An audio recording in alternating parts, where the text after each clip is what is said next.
Matilda tells such dreadful lies, it made one gasp and stretch one's eyes. Her aunt, who from her earliest youth had kept a strict regard for truth, attempted to believe Matilda. The effort very nearly killed her, and would have done so had not she discovered this infirmity. For once towards the close of day, Matilda, growing tired of play, and finding she was left alone, went tiptoe to the telephone, and summoned the immediate aid of London's noble fire brigade. Within an hour the gallant band were pouring in on every hand, from Putney, Hackney, Downs and Bow, with courage high and hearts aglow. They galloped roaring round the town. Matilda's house is burning down, inspired by British cheers aloud, proceeding from the frenzied crowd. They ran their ladders through a score of windows on the ballroom floor, and took peculiar pains to size the pictures up and down the house, until Matilda's aunt succeeded in showing them they were not needed, and even then she had to pay to get the men to go away.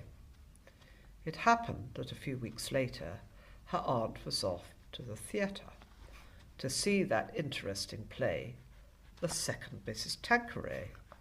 She had refused to take her niece to hear this entertaining piece, and deprivation just and wise to punish her for telling lies.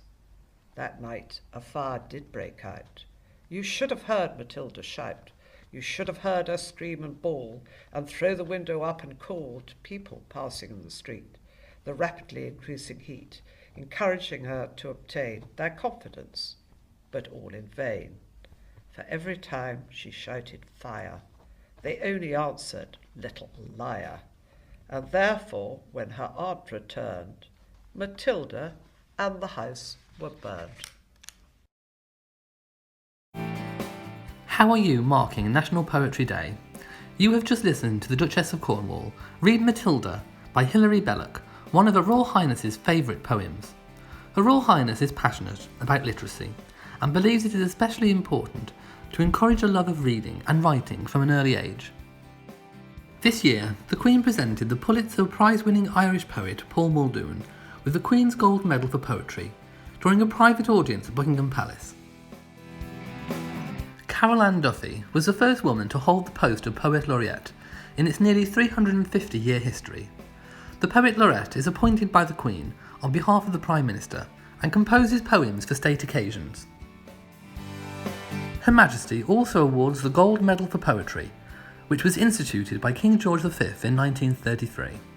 The award is given for excellence in poetry to poets from the UK or a Commonwealth realm.